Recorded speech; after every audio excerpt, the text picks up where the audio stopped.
Hey guys, doing Julie here with one more video. Today I'd like to do a follow-up of my last video, talk about my application to universities in the US, and just to make sure you guys can follow me clearly, I made a list here of the universities I'm thinking of applying, so I'm going to read them to you.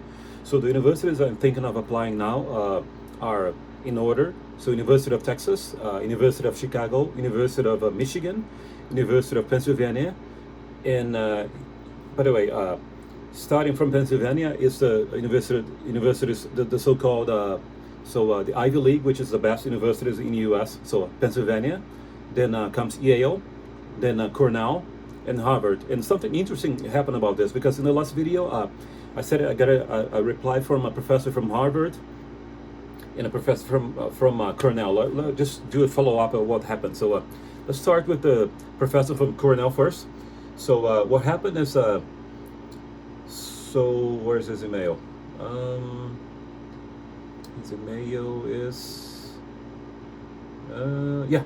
Okay, so the Cornell professor, he introduced me to three professors to whom I wrote, and one wrote me back. I'm gonna read it to you.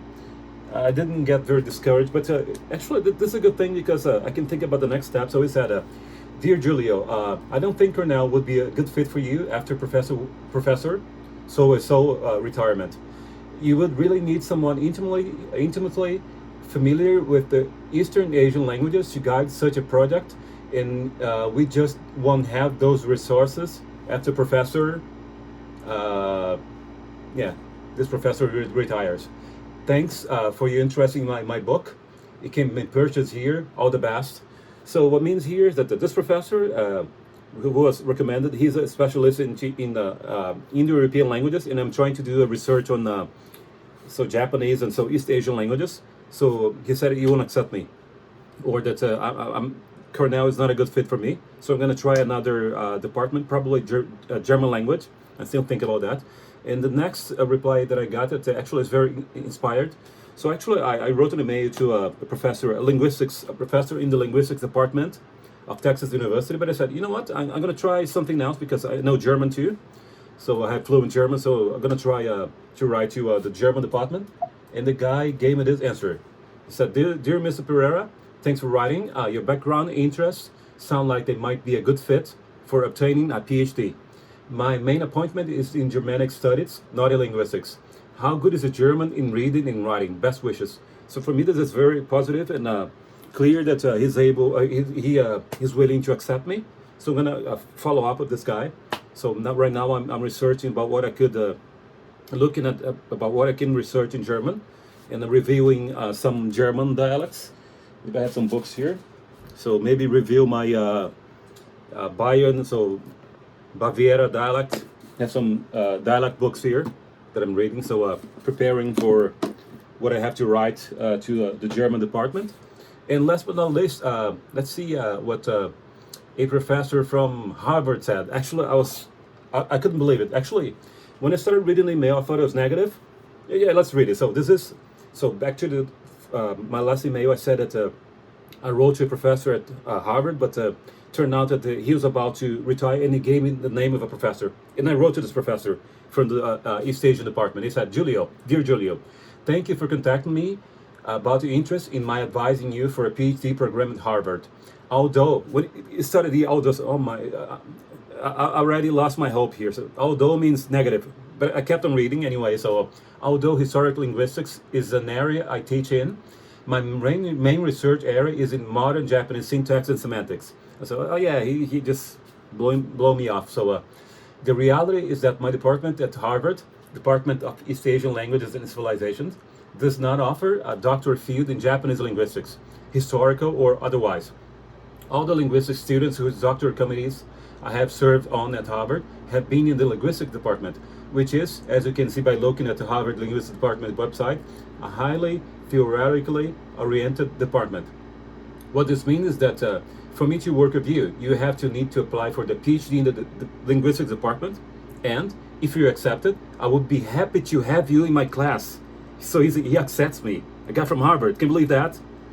I teach one class, and then yeah, it says here, I teach one class in prehistory of Japanese, and serve you on your PhD committee. So that means I have to pass. So I have an advisor already. So, and it says here, Harvard does not currently have a faculty member whose main field of research is in Japanese historical linguistics or Ryukyuan that studies. I said, told you that I'm also studying Okinawan dialect or Ryukyu dialects.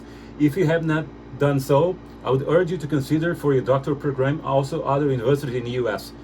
that have faculty with an interest in historical linguistics, and it recommended here. Cornell, UCLA, and Hawaii are the three places that come to mind. Also, if you have not done so, I would urge you to contact Professor so-and-so at the Centre de Recherche Linguistique sur l'Asie Orientale. So it's a department in France, because I told you that I know French, and I know, who is one of the foremost scholars currently pursuing research in Ryukyuan about the possibility of pursuing doctoral work in Japanese and or Ryukyuan historical linguistics in Europe.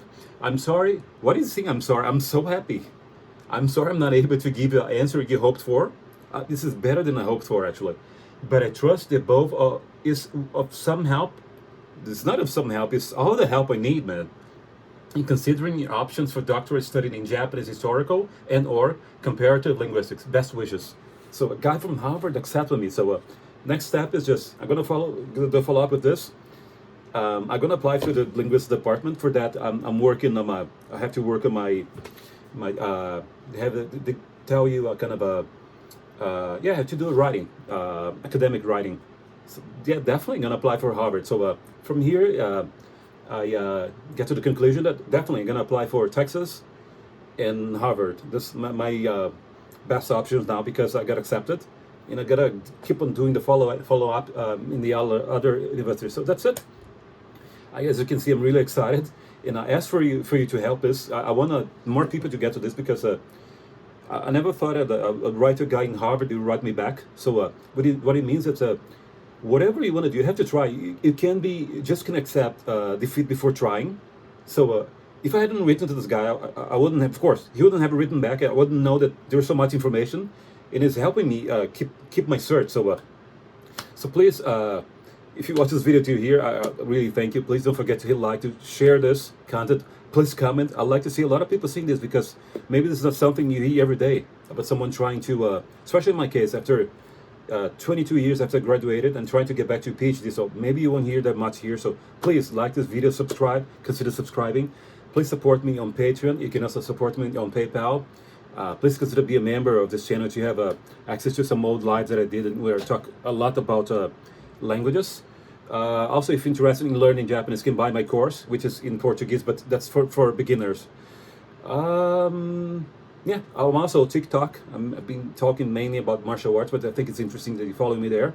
That's it. That's my video. I'm excited. So I'm waiting for replies from other professors, and as soon as I have them, I'll share them here with you. But thanks for watching. Bye-bye.